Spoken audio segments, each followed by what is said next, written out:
You're not crazy. You're not weak. And no, you're not the problem. But if there's someone in your life who constantly drains your energy, twists your words, makes you feel guilty for having boundaries, punishes you for having needs, and leaves you emotionally wrecked after every interaction, then something deeper is happening. And it's not random. It's not just a rough phase. It's a pattern. Maybe you've spent months, maybe even years, trying to figure out what you're doing wrong. You've replayed conversations in your head at 2 a.m., wondering if you were too sensitive, too dramatic, too demanding. You've told yourself, maybe they didn't mean it like that. Maybe I'm overreacting. Let me stop you right there. You're not overreacting. You've been conditioned to doubt your own reality. This is not a motivational pep talk. I'm not here to tell you to just be positive or rise above it. This is a psychological intervention, a reality check, and maybe, if you're ready for it, a turning point. Because here's the truth most people are too uncomfortable to say out loud. Tolerating toxic behavior is not compassion. It's complicity. Every time you allow someone to violate your boundaries without consequence, you are not being kind. You are being slowly dismantled from the inside out. And the most dangerous part is that it happens gradually, quietly. You adjust. You shrink. You make excuses. You tell yourself it's complicated. Maybe it's a parent, a partner, a sibling, a friend, a boss. And because there are moments when they're charming, apologetic, or vulnerable, you cling to those moments as proof that things aren't really that bad. But your body knows the truth. Your nervous system knows. The anxiety before you see them. The tension in your chest during conversations. The exhaustion afterward. That's not normal relationship stress. That's your mind and body signaling threat. And here's something that might shock you. The people most likely to stay in toxic relationships are not weak. They're not foolish. They're not broken. They're empathetic, loyal, conscientious. They were raised to believe that being good means being self-sacrificing. That saying no is cruel. That protecting yourself is selfish. That unconditional love means enduring pain in silence. But surviving dysfunction is not the same as living with dignity. By the end of this video, you're going to see clearly. You'll understand the patterns. You'll learn exactly how to set boundaries that actually hold. And most importantly, you'll realize something you may have forgotten. You are allowed to protect your peace. You know the behavior is toxic. You know how it makes you feel. And yet, somehow, you're still there. Still replying to the messages. Still picking up the phone. Still showing up to conversations you promised yourself would be the last. You leave those interactions drained, frustrated, sometimes even humiliated, and then you go back again. And the question that keeps echoing in your mind is painfully simple. Why can't I just walk away? It's not because you're weak. It's not because you enjoy the chaos. And it's definitely not because you don't see what's happening. It's because at some point in your life, you were conditioned to believe that setting boundaries equals betrayal, that protecting yourself equals selfishness, that your value is measured by how much you can tolerate. Somewhere along the way, you learned that being good meant absorbing pain quietly. Many people who struggle to leave toxic relationships have internalized a dangerous belief system, that goodness equals self-sacrifice, that love means endurance, that loyalty means staying no matter how much it costs you. So when someone disrespects you, manipulates you, or diminishes you, your first instinct isn't to step back. It's to try harder, to explain better, to be more patient, to fix what isn't yours to fix. And if the toxic person is someone you love, a parent, a sibling, a partner, the situation becomes even more psychologically complicated. Because when harm comes wrapped in affection, it creates confusion. One part of you sees the damage clearly, the gaslighting, the blame shifting, the subtle erosion of your confidence. But another part clings to the good moments, the apologies, the rare tenderness, the promises that things will change. That internal split keeps you trapped in emotional tug-of-war. Guilt becomes the glue. You tell yourself they've had a hard life. They didn't mean it. They're stressed. They need you. And slowly, your empathy gets weaponized against you. You start prioritizing their feelings over your own safety, their comfort over your own peace. You begin to believe that walking away isn't just painful, it's immoral. But here's the truth you may have never been told. You do not owe anyone your mental health. Not because they raised you. Not because they stood by you once. Not because they say they love you. Love does not require self-abandonment. And staying in a dynamic that consistently damages your self-worth is not loyalty. It's self-betrayal. The real question isn't why can't I leave? The real question is who taught me that I don't deserve to? Now let's get brutally clear about something, because clarity's power. Toxicity is not about someone having a bad day. It's not about occasional conflict, miscommunication, or emotional imperfection. Every human being can be difficult sometimes. Every relationship has friction. Toxicity is not about isolated incidents. It's about consistent patterns. And patterns don't lie. A toxic dynamic is defined by repetition, repeated boundary violations, repeated blame shifting, repeated emotional manipulation. The details may change, but the structure stays the same. You express a concern, and somehow the conversation ends with you apologizing. You try to explain how something hurt you, and suddenly you're being told you're too sensitive, too dramatic, too negative. That's not resolution. That's reversal. One of the most destabilizing tactics is gaslighting. It's subtle at first. That's not what I said. You're remembering it wrong. You always twist things. Over time, this chips away at your trust in your own perception. You begin to question your memory, your interpretation, even your emotional reactions. And once you doubt yourself, control becomes easier for them. Because if you can't trust your own reality, you'll look to them to define it for you. Then there's blame shifting. No matter what happens, responsibility somehow circles back to you. If they explode, it's because you provoked them. If they withdraw, it's because you're too demanding. If they lie, it's because you wouldn't handle the truth. Accountability becomes a foreign language in the relationship, and you slowly start carrying emotional weight that was never yours. Another hallmark of toxic patterns is chaos creation. Calm doesn't last. When things feel stable, something happens. A fight out of nowhere, a dramatic accusation, a sudden crisis. The instability keeps you off balance. You never fully relax. You're always anticipating the next emotional storm. That anxiety isn't accidental. It's part of the dynamic. And here's the most important thing to understand. Intention does not cancel impact. Someone can claim they love you. They can say they don't mean to hurt you. They can even believe their own excuses. But if the behavior continues, if the disrespect, manipulation, or emotional volatility repeats, then the pattern is the truth. Words are noise.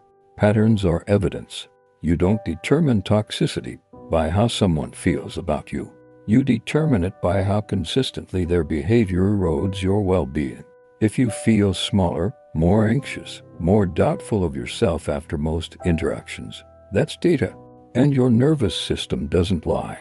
When you stop focusing on their promises and start observing their patterns, the fog begins to lift. And clarity is the first step toward freedom. Once you recognize the pattern, the next instinct is usually confrontation. You think, if I just explain it clearly enough, calmly enough, logically enough, they'll understand. So, you prepare your words carefully. You rehearse in your head. You choose the right tone. You finally gather the courage to say, this hurts me or I need this to change. And for a brief moment, you feel powerful. Then the cycle begins again. They minimize. You're overthinking. They deflect. Why are you always focusing on the negative? They counterattack. You're not perfect either. Or they temporarily comply, just long enough to pull you back in before reverting to the same behavior weeks later. And this is where many people get trapped. They believe communication alone can fix a toxic dynamic. But communication only works when both people are committed to accountability. You cannot reason someone out of behavior that benefits them. If the chaos gives them control, if your guilt keeps you compliant, if your self-doubt keeps you small, then the system is working for them. Here's the hard truth. Some people don't misunderstand your boundaries. They understand them perfectly. They just don't like them. That's why boundaries feel so threatening to toxic individuals. A boundary is not a request. It's not a negotiation. It's a line that defines what you will and will not tolerate. And when you draw that line, you remove access to something they've grown used to: your time, your emotional labor, your compliance, your silence. The first time you enforce a real boundary, you will likely face resistance, anger, guilt trips, victimhood narratives, sudden affection, promises of change. This reaction is not proof you're wrong. It's proof the boundary is real. Because healthy people may not always like boundaries, but they respect them. Toxic people see them as a threat to control. And this is where courage comes in. Not loud, dramatic courage. Quiet, steady courage.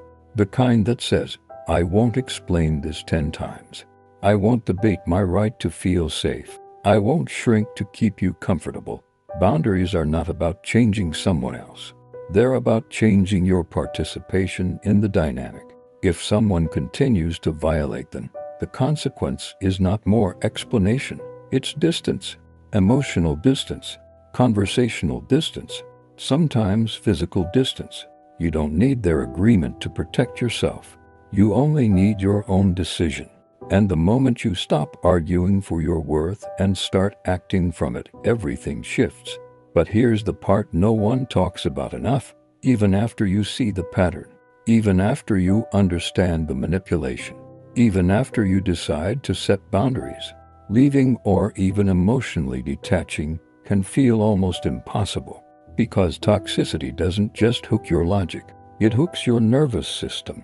When you've been in a chaotic dynamic long enough, your body adapts to unpredictability. The highs feel intoxicating. The rare moments of affection feel amplified.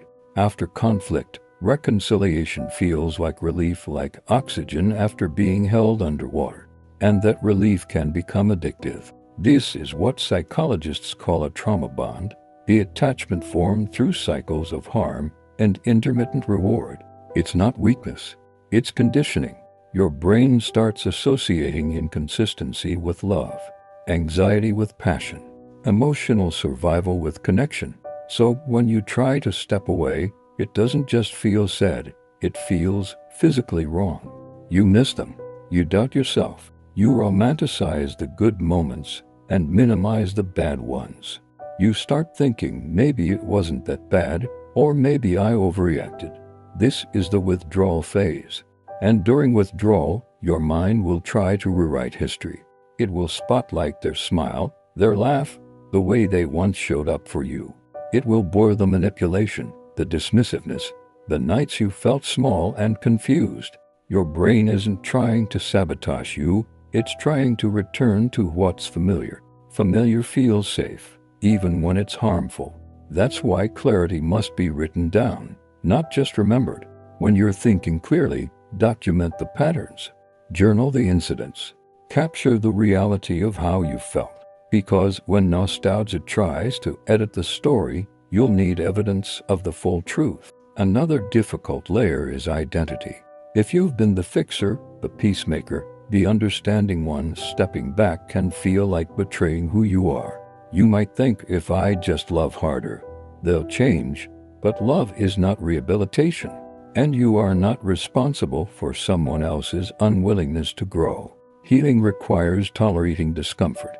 It requires sitting with the silence where chaos used to be. It requires allowing your nervous system to recalibrate to calm, which at first may feel boring, even empty. But over time, calm stops feeling empty. It starts feeling peaceful. And this is the shift. When you realize that peace is not boring, it's unfamiliar. You are not crazy for struggling to detach. You are human. But every time you choose clarity over chemistry, stability over intensity, self-respect over approval, you are retraining your mind. And slowly, the grip begins to loosen. And when the grip begins to loosen, something unexpected happens. You start hearing your own voice again. Not the anxious voice that over-explains. Not the fearful voice that scans for disapproval. Not the defensive voice that prepares for the next emotional attack. I'm talking about the quiet, steady voice underneath all that noise, the one that knows what feels right and what doesn't. For a long time, that voice was drowned out. When you're around toxic dynamics, your attention is constantly outward. You monitor moods. You anticipate reactions. You adjust your tone. You calculate the right way to say things. You become hyper-aware of them and disconnected from yourself. Survival replaces authenticity, but distance creates space, and space creates awareness. You begin to notice how your body feels when you're not walking on eggshells. Your shoulders relax. Your breathing deepens. You're not rehearsing imaginary arguments in the shower. You're not checking your phone with a spike of anxiety. That constant tension you thought was normal starts to fade, and then clarity becomes sharper. You see how often you silenced yourself to avoid conflict, how often you apologized just to restore peace, how often you accepted crumbs and called it compromise.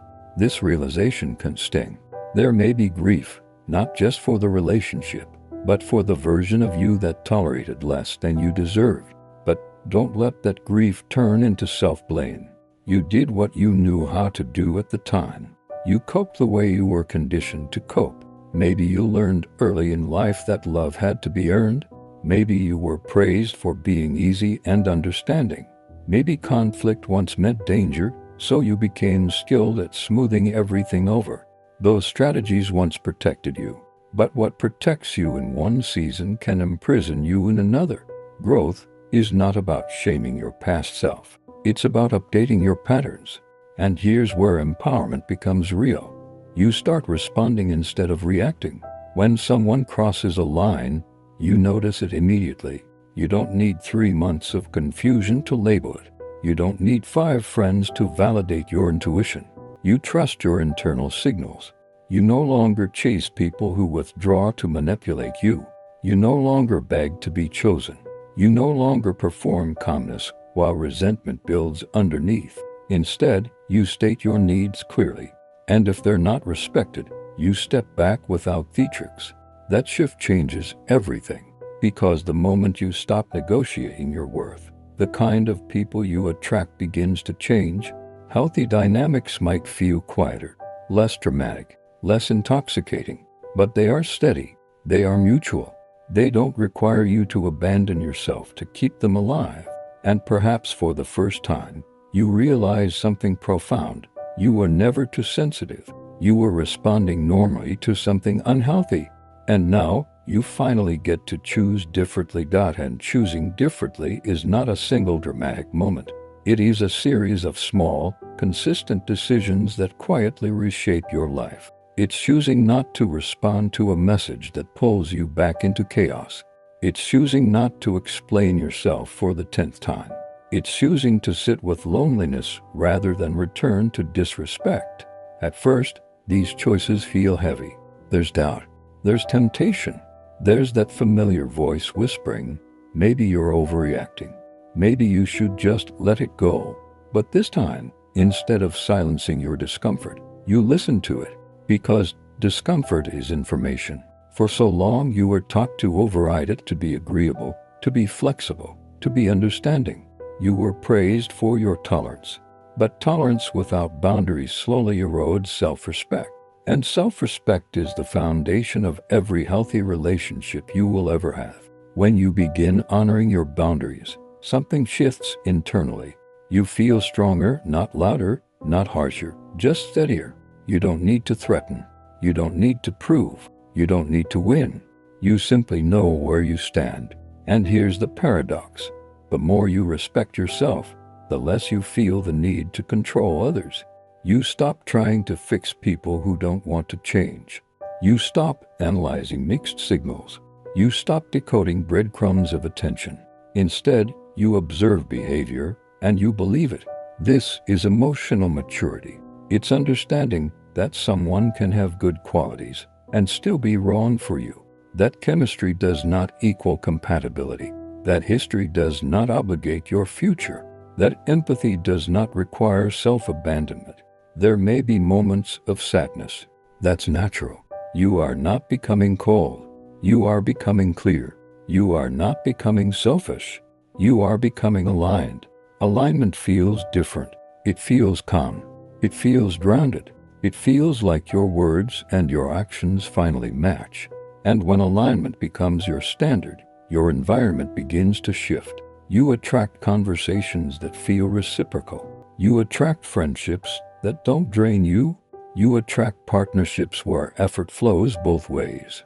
And perhaps most importantly, you create a relationship with yourself that feels safe. You trust your decisions. You forgive your past. You stop replaying old conversations in your head. You no longer need everyone to understand you because you understand yourself. That is freedom, not the absence of conflict, not the absence of pain, but the absence of self-betrayal. And once you taste that kind of freedom, the quiet confidence of knowing you will not abandon yourself again, you realize something powerful. The most important boundary you ever set was the one you set within. And once you set that internal boundary, the decision that you will no longer abandon yourself, everything else becomes clearer. You stop asking, how do I make them treat me better? And you start asking, why am I staying where I'm not treated well? That shift is profound. It moves you from control to choice, from desperation to discernment, from survival to self-leadership, because at the core of every toxic dynamic is an imbalance of power, not physical power, psychological power. One person constantly adjusts, the other rarely does. One person overthinks, the other acts without reflection. One person fears loss, the other fears losing control. When you stop fearing loss, you regain power. And this is the final truth that many people struggle to accept. Some relationships are not meant to be fixed. They are meant to be outgrown. Not every connection is destined to evolve into something healthy. Some people only fit the version of you that tolerated less. When you grow, when you develop boundaries, when you stop over-functioning, the relationship may not survive.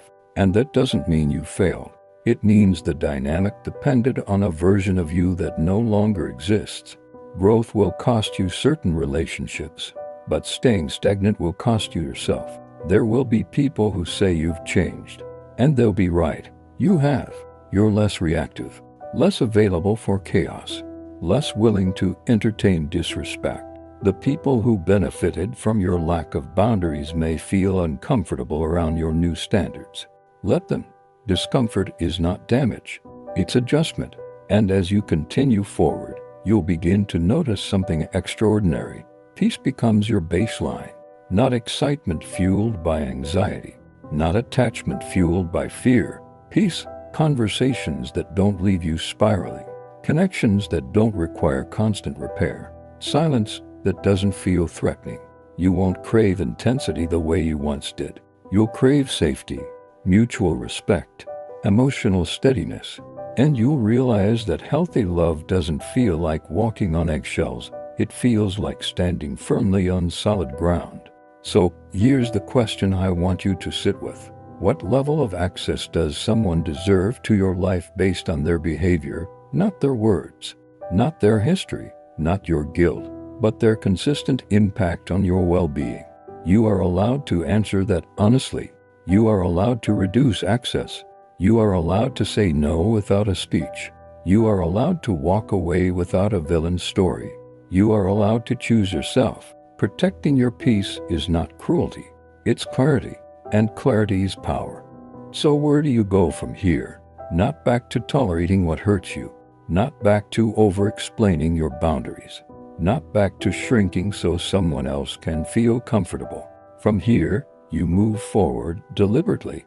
You begin by observing, not reacting. You watch behavior over time. You measure consistency.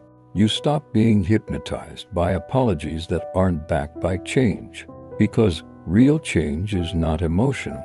It's behavioral. It's sustained. It doesn't disappear the moment the pressure fades. You also begin strengthening the relationship that matters most, the one you have with yourself. That means rebuilding trust internally. When something feels wrong, you don't override it. When you feel disrespected, you don't gaslight yourself into silence.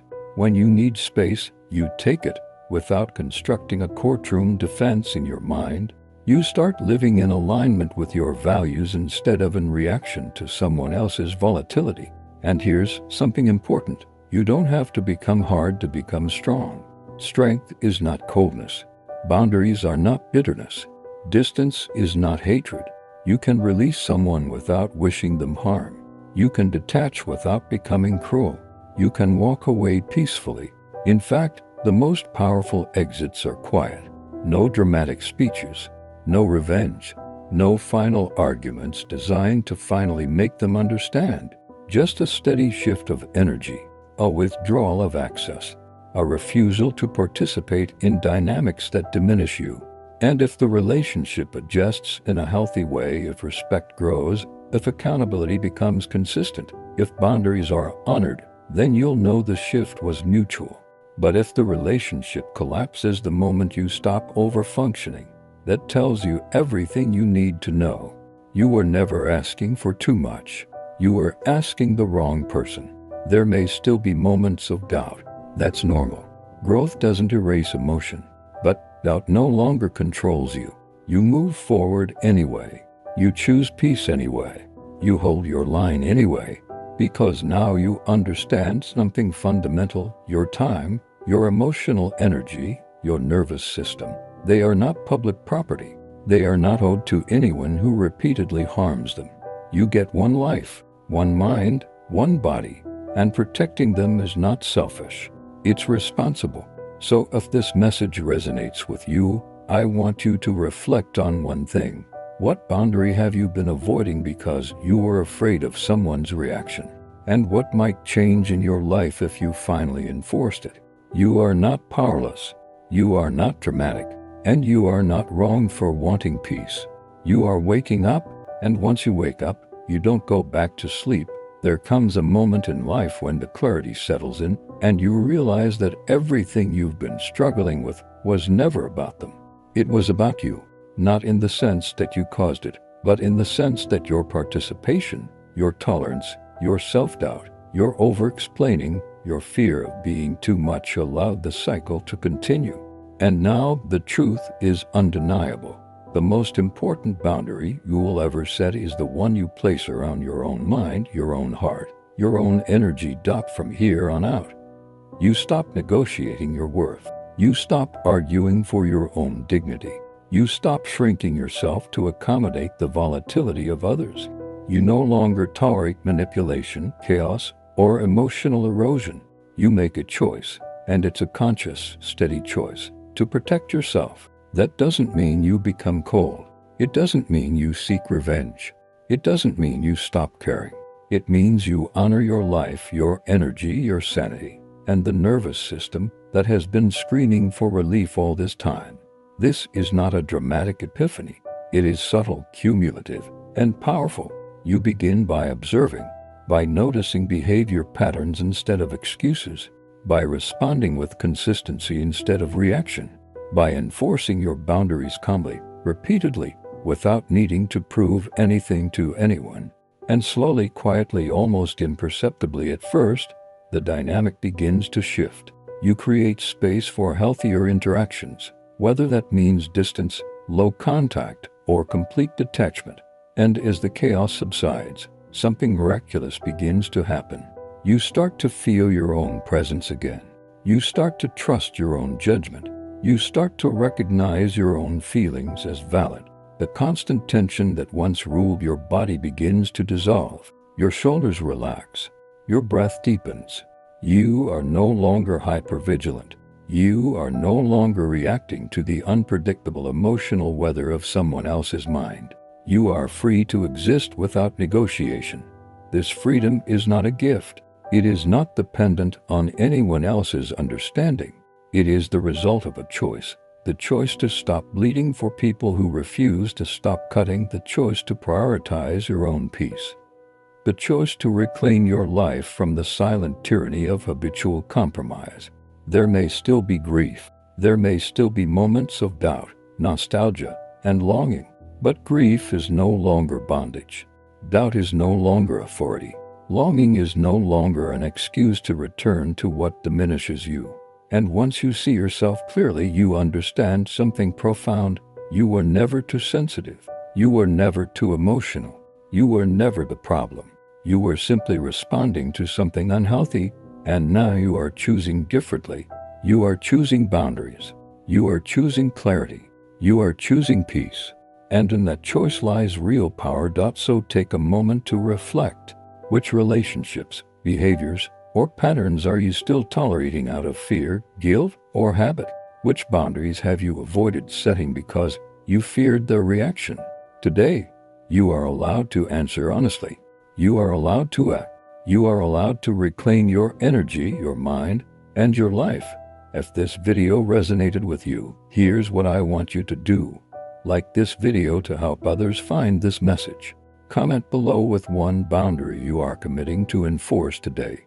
Subscribe for more deep psychological insights, personal growth guidance, and strategies for reclaiming your life. Remember this, you do not need anyone's approval to protect your peace. You do not need anyone's understanding to honor your boundaries. You do not need anyone's validation to choose yourself. The war is over. You are no longer the battlefield. You are standing in your own power, steady, calm, and free.